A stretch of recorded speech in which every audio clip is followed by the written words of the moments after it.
Chapter 7. The Journey to the Great Oz. They were obliged to camp out that night under a large tree in the forest, for there were no houses near. The tree made a good thick covering to protect them from the dew, and the Tin Woodman chopped a great pile of wood with his axe, and Dorothy built a splendid fire that warmed her and made her feel less lonely. She and Toto ate the last of their bread, and now she did not know what they would do for breakfast.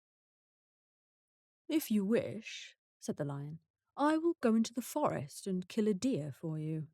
You can roast it by the fire, since your tastes are so peculiar that you prefer cooked food, and then you will have a very good breakfast." "Don't, please don't," begged the Tin Woodman. "I should certainly weep if you killed a poor deer, and then my jaws would rust again." But the lion went away into the forest and found his own supper, and no one ever knew what it was, for he didn't mention it. And the Scarecrow found a tree full of nuts and filled Dorothy's basket with them, so that she would not be hungry for a long time.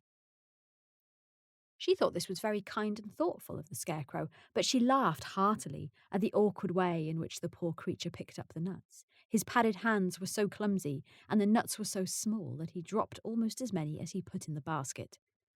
But the Scarecrow did not mind how long it took him to fill the basket, for it enabled him to keep away from the fire, as he feared a spark might get into his straw and burn him up.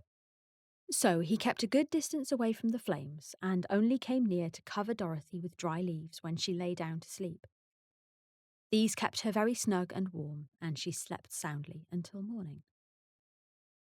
When it was daylight, the girl bathed her face in a little rippling brook, and soon after they all started towards the Emerald City. This would be an eventful day for the travellers. They had hardly been walking an hour when they saw before them a great ditch that crossed the road and divided the forest as far as they could see on either side. It was a very wide ditch, and when they crept up to the edge and looked into it, they could see it was also very deep, and there were many big, jagged rocks at the bottom. The sides were so steep that none of them could climb down, and for a moment it seemed that their journey must end. "What shall we do?" asked Dorothy despairingly. "I haven't the faintest idea," said the Tin Woodman, and the lion shook his shaggy mane and looked thoughtful. But the Scarecrow said, "We cannot fly, that is certain. Neither can we climb down into this great ditch. Therefore, if we cannot jump over it, we must stop where we are." "I think I could jump over it," said the Cowardly Lion, after measuring the distance carefully in his mind. "Then we're all right," answered the Scarecrow, "for you can carry us all over on your back, one at a time." "Well, I'll try it," said the Lion. "Who will go first?" "I will," declared the Scarecrow, "for if you found that you could not jump over the gulf, Dorothy would be killed, or the Tin Woodman badly dented on the rocks below. But if I am on your back, it will not matter so much, for the fall would not hurt me at all." "I am terribly afraid of falling myself," said the Cowardly Lion, "but I suppose there is nothing to do but try it. So get on my back and we will make the attempt." The Scarecrow sat upon the lion's back, and the big beast walked to the edge of the gulf and crouched down. "Why don't you run and jump?" asked the Scarecrow. "Because that isn't the way lions do these things," he replied. Then, giving a great spring, he shot through the air and landed safely on the other side. They were all greatly pleased to see how easily he did it, and after the Scarecrow had got down from his back, the lion sprang across the ditch again. Dorothy thought she would go next, so she took Toto in her arms and climbed on the lion's back, holding tightly to his mane with one hand.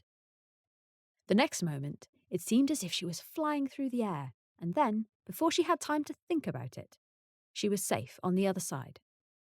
The lion went back a third time and got the Tin Woodman, and then they all sat down for a few moments to give the beast a chance to rest, for his great leaps had made his breath short, and he panted like a big dog that had been running too long. They found the forest very thick on this side, and it looked dark and gloomy. After the lion had rested, They started along the road of yellow brick, silently wondering, each in his own mind, if ever they would come to the end of the woods and reach the bright sunshine again. To add to their discomfort, they soon heard strange noises in the depths of the forest, and the lion whispered to them that this was the part of the country that the Calidars lived. "What are the Calidars?" asked the girl. "They are monstrous beasts with bodies like bears and heads like tigers," replied the lion, "and with claws so long and sharp that they could tear me in two as easily as I could kill Toto. I'm terribly afraid of the Calidars." "I'm not surprised that you are," returned Dorothy. "They must be dreadful beasts." The lion was about to reply, when suddenly they came to another gulf across the road. But this one was so broad and deep that the lion knew at once that he could not leap across it. So they sat down to consider what they should do. And after serious thought, the Scarecrow said, "Here is a great tree standing close to the ditch. If the Tin Woodman can chop it down so that it will fall to the other side, we can walk across it easily." "That's a first-rate idea," said the lion. "One would almost suspect you had brains in your head instead of straw." The woodman set to work at once, and so sharp was his axe that the tree was soon chopped nearly through.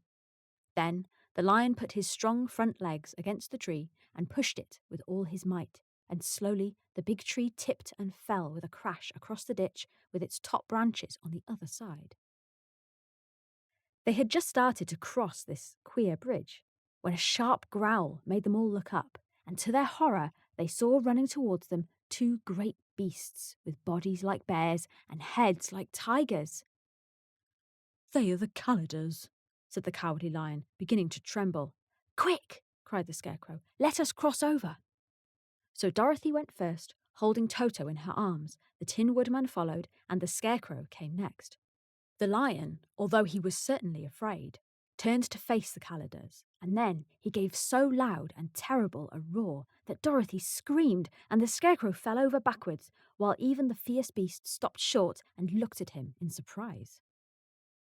But seeing they were bigger than the lion, and remembering that there were two of them and only one of him, the Calidars again rushed forwards, and the lion crossed over the tree and turned to see what they would do next.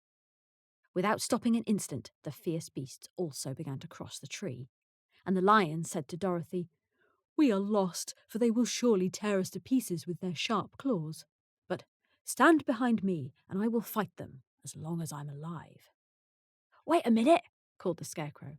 He had been thinking what was best to be done, and now he asked the Woodman to chop away the end of the tree that rested on their side of the ditch. The Tin Woodman began to use his axe at once, and just as the two Calidars were nearly across, the tree fell with a crash into the gulf, carrying the ugly, snarling brutes with it, and both were dashed to pieces on the sharp rocks at the bottom. "Well," said the Cowardly Lion, drawing a long breath of relief, "I see we are going to live a little while longer, and I am glad of it, for it must be a very uncomfortable thing not to be alive. Those creatures frightened me so badly that my heart is beating yet."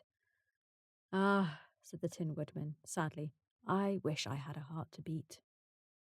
This adventure made the travellers more anxious than ever to get out of the forest, and they walked so fast that Dorothy became tired and had to ride on the lion's back.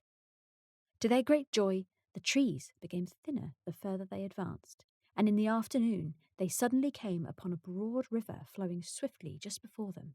On the other side of the water, they could see the road of yellow brick running through a beautiful country, with green meadows dotted with bright flowers, and all the road bordered with trees hanging full of delicious fruits.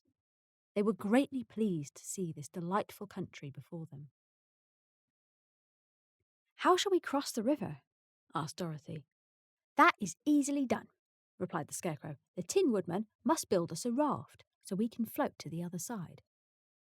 So the Woodman took his axe and began to chop down small trees to make a raft.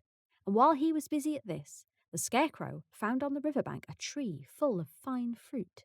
This pleased Dorothy, who had eaten nothing but nuts all day, and she made a hearty meal of the ripe fruit. But it takes time to make a raft, even when one is as industrious and untiring as the Tin Woodman, and when night came, the work was not done. So they found a cosy place under the trees where they slept well until the morning, and Dorothy dreamed of the Emerald City and of the good wizard Oz, who would soon send her back to her own home again.